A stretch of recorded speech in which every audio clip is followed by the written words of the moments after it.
अस्सलाम वालेकुम dear students. आज हम करेंगे एक्सरसाइज नंबर 2.6 का क्वेश्चन नंबर 2 का सिक्स पार्ट में आप क्या करेंगे कि सबसे पहले उसको x के इक्वल सपोज करेंगे। x के इक्वल सपोज करने के बाद आप क्या करेंगे कि स्क्वायर रूट या इंडेक्स में जो भी वैल्यू लिखी है उसको पावर की फॉर्म में लिखेंगे। ये आपके पास होगा 39.24 होल पावर 1/2, क्योंकि स्क्वायर रूट की वैल्यू होती है 1/2। ये आपके पास होगा 1.931 होल पावर 1/3।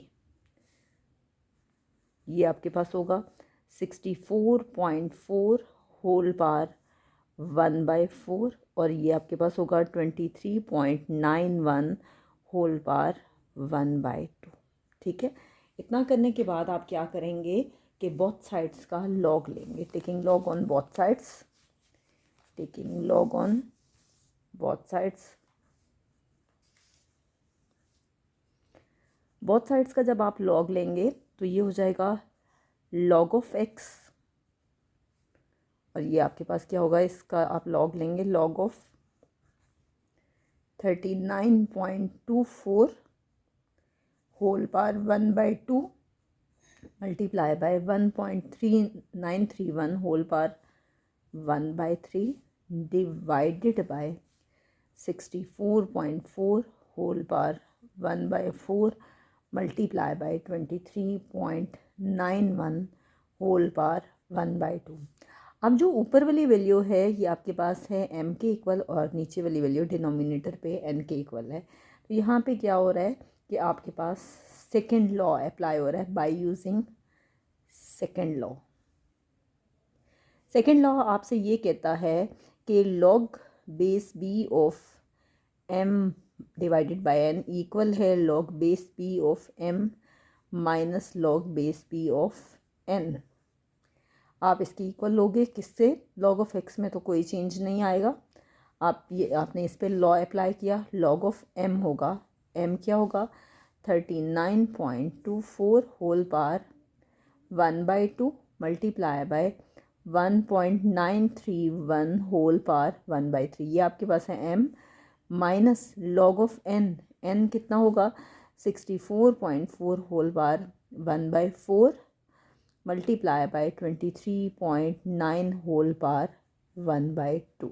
ठीक है, इतना करने के बाद आप क्या करेंगे कि इस पे फर्स्ट लॉ अप्लाई करेंगे। ये आपके पास है m, ये है आपके पास n, इसी तरह से ये आपके पास है m और ये आपके पास है n।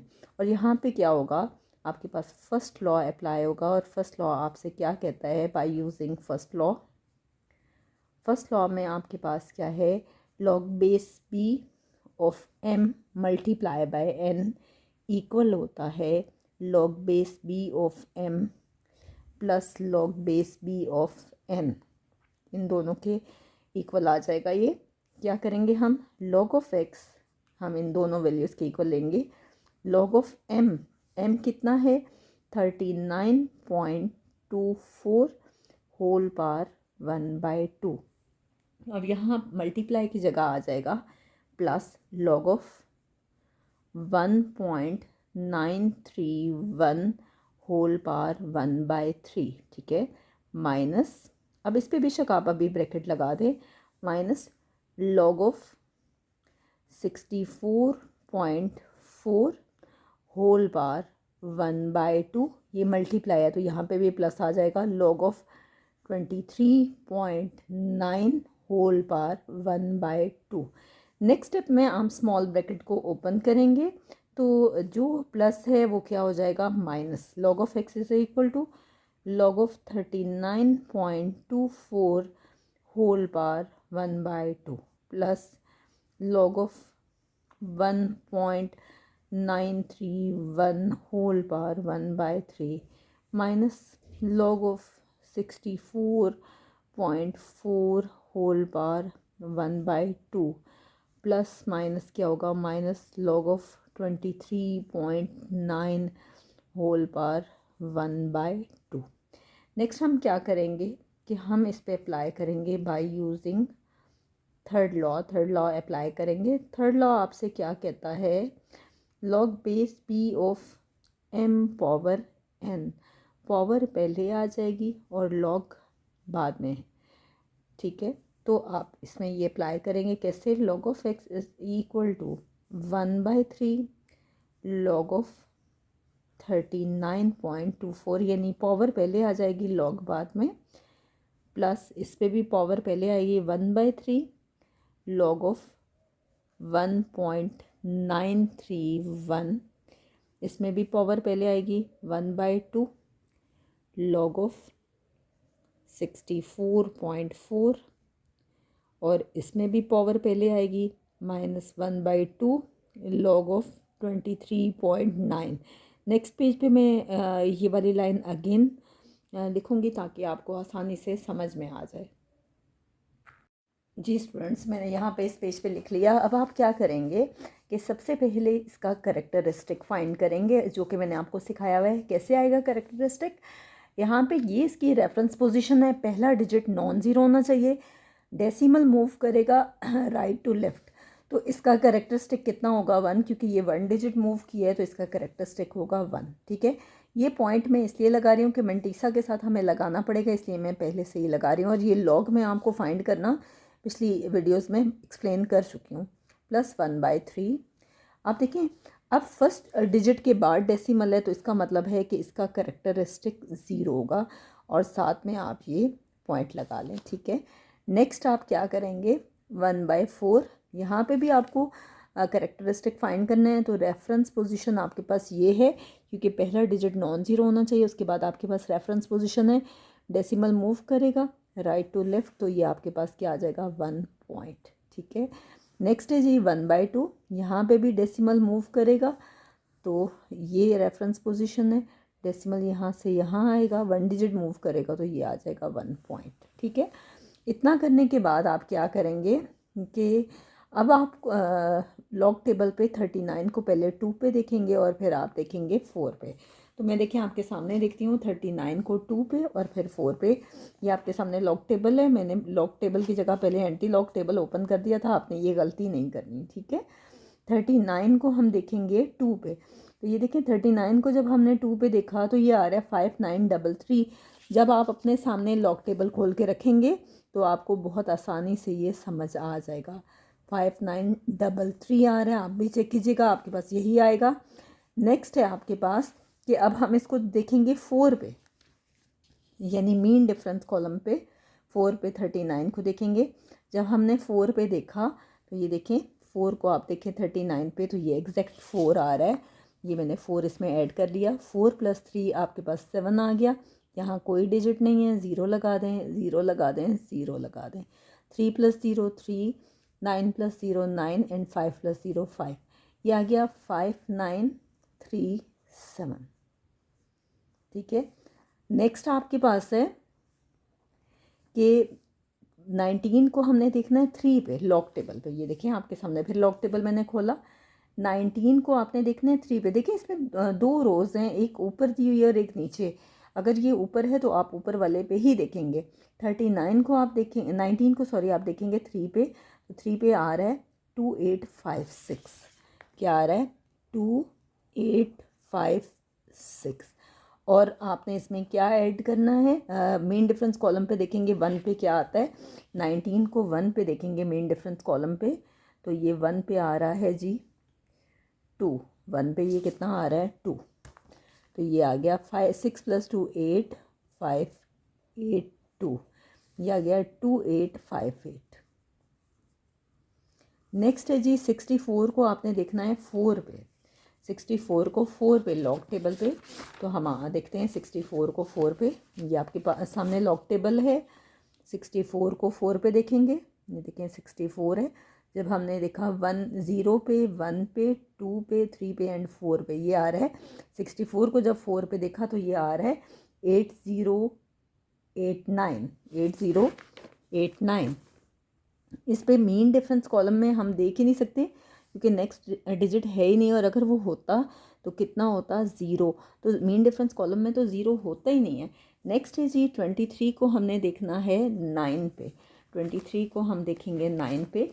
लॉग टेबल में आपके सामने अगेन ओपन करती हूँ, 23 को देखें 9 पे देखेंगे। 23 को जब हमने 9 पे देखा तो ये आ रहा है जी 37 3784, 3784। 23 को जब हमने 9 पे देखा तो ये कितना आ रहा है 3784। अब इसको मीन डिफरेंस कॉलम यानी 1 पे देखेंगे तो देखते हैं कि 23 जो है वो 1 पे कितना आ रहा है। तो 23 1 पे आ रहा है जी 2, ठीक है। 23 1 पे आ रहा है 2। 4 + 2 आ गया 6, 8, 7 एंड 3, ये आ गया 3786, 3786। अब आप क्या करेंगे कि इन सारे नंबर्स को डिवाइड करेंगे। और किस तरह से डिवाइड करेंगे ये देखें, आपके सामने मैं कैलकुलेटर पे डिवीजन करके दिखाती हूँ कैसे। 1.5937 डिवाइडेड बाय 2, ये आ गया 0.79685, ये आ रहा है 0.79685। हमें 79685 हमें डिजिट्स 4 लिखने हैं तो लास्ट नंबर 5 है, पिछला नंबर बढ़ जाएगा, ये हो जाएगा 7969, ये हो जाएगा 0.7969। नेक्स्ट है आपके पास 0.2858, 1 डिवाइडेड बाय 3 मल्टीप्लाई बाय 0.2858, ये आपके पास आ रहा है 0.095266, क्या आ रहा है 0.09526, ठीक है 6। आप क्या करेंगे, आखिरी नंबर 6 है इसमें यानी 5th डिजिट, तो इसको राउंड ऑफ कर देंगे, पिछला नंबर आपके पास बढ़ जाएगा, ये हो जाएगा 0.09527, क्योंकि जब लास्ट डिजिट 5 या 5 से बड़ा हो यानी 5 6 7 8 9 हो तो पिछले डिजिट में एक नंबर ऐड हो जाता है, ठीक है। आपने राउंडिंग तो की होगी पिछली क्लास में, इसलिए आपको यकीनन आता होगा। देखें ये आपके पास आ रहा है 0.095266। आपको 4 डिजिट्स तक लिखना है। आप क्या करेंगे कि लास्ट नंबर 6 है तो पिछले नंबर को राउंड ऑफ कर देंगे, ये पिछला नंबर जो है वो बढ़ जाएगा, ये 2 की जगह क्या हो जाएगा 3, इसका मतलब है कि ये हो जाएगा 0.09523, ये 4 डिजिट्स आपके पास आ गए। नेक्स्ट है आपके पास प्लस, अब क्या है 1.8089, 1 डिवाइडेड बाय 4 को मल्टीप्लाई करना है 1.8089 से, ठीक है। यह आ रहा है 0.452225। हमने 4 डिजिट्स तक लिखना है तो लास्ट नंबर 2 है, इसलिए ये वही रहेगा, क्या आएगा 0.4522। क्यों ये वही रहा, क्योंकि अगला नंबर 2 था। जब लास्ट नंबर 0 से लेके 4 तक हो तो पिछले डिजिट में कोई चेंज नहीं आता। नेक्स्ट है आपके पास -1 डिवाइडेड बाय 2, ये आ गया 0.5 मल्टीप्लाई बाय 1.3786, ये आपके पास आ गया 0.6893, 0.6893। आपने नोटिस किया कि इन 2 डिजिट्स में यहाँ पे माइनस है, ठीक है। आप देखें log of x is equal to, हम इनको सिंप्लीफाई करेंगे कैसे, 0.7969 प्लस 0.0953, लास्ट डिजिट आपको लिखने की ज़रूरत नहीं। अब आप इसको सिंप्लीफाई करेंगे कैसे, 0.7969, इसमें हम ऐड करेंगे 0.0953, इसमें से क्या माइनस करेंगे 0.4522 माइनस 0.6893, ये फाइनली आपके पास आ गया -0.2493, -0.2493। अब देखें मैंने आपको पहले भी सिखाया है कि अगर लॉग नेगेटिव आ जाए तो आपने क्या करना होता है कि उससे एक डिजिट आपने बड़ा लेना होता है, उसे आपको ऐड भी करना होता है और सब्ट्रैक्ट भी। और हमारी कोशिश होती है कि जो प्लस वाला डिजिट है वो इस नंबर के साथ लिखें कि वो किसी तरह से इसको पॉजिटिव कर दे। अब देखिए मैंने इसके साथ लिखा, यकीनन ये अब पॉजिटिव हो जाएगा। 1 में से माइनस करें 0.2493, 1 में से माइनस करें 0.2493, ये आ गया 0.7507, 0.7507। अब आप क्या करेंगे कि इनको मिला के लिखेंगे, log of x इक्वल आ जाएगा 1 बार 0.7507। अब आप क्या करेंगे कि इसका एंटी लॉग लेंगे, taking anti log on both sides, क्योंकि आपने इस लॉग को ख़त्म करना है बोथ साइड्स। जब आप एंटी लॉग लेंगे ये होगा anti log into log of x ये सिंपल आपके पास x आ जाएगा और ये आप लेंगे एंटी लॉग ऑफ 1 बार 0.7507। ये जो पॉइंट से पहले जो भी डिजिट होता है ये कैरेक्टरिस्टिक जो है ये आपके पास डेसिमल लगाने के काम आता है कि आपने डेसिमल कहाँ लगाना है। अब आप क्या करेंगे कि एंटी लॉग टेबल को ओपन करेंगे और 0.75 को 0 पे देखेंगे और फिर 7 पे। ये देखिए मैंने आपके सामने एंटी लॉग टेबल ओपन कर दिया। अब 0.75 को 0 पे हम देखेंगे ये आ रहा है 5623 और फिर इसको मेन डिफरेंस कॉलम पे यानी 7 पे देखेंगे तो 7 पे ये आ रहा है जी 9। तो ये आ रहा है 5623 प्लस 9, ये आ गया 9 + 3 12, 2 + 1 आ गया 3, ये आ गया 6 और 5, ये फाइनली आ गया 5632। अब आपको डेसिमल कहाँ लगाना है ये आपकी रेफरेंस पोजीशन है, ठीक है। और रेफरेंस पोजीशन से डेसिमल कहाँ मूव करेगा, क्योंकि 1 बार है तो राइट टू लेफ़्ट मूव करेगा। इसका मतलब है कि डेसिमल यहाँ आना है। तो आप इसको लिख सकते हो 0.5632। तो यहाँ तक आपका ये क्वेश्चन कंप्लीट हो गया है। कुछ चीज़ें यहाँ पे ओवर राइटिंग हो गई है, वो आप देख लें कि यहाँ पे दोनों तरफ माइनस का साइन है, ठीक है। और ये जो है आपने 4 डिजिट्स तक लिखना है, तो ये है 0.0953। तो यहाँ तक हमारा ये क्वेश्चन कंप्लीट हो गए। इंशाल्लाह नेक्स्ट वीडियो में हम इसका 7th पार्ट करेंगे, इसी क्वेश्चन का 7th पार्ट।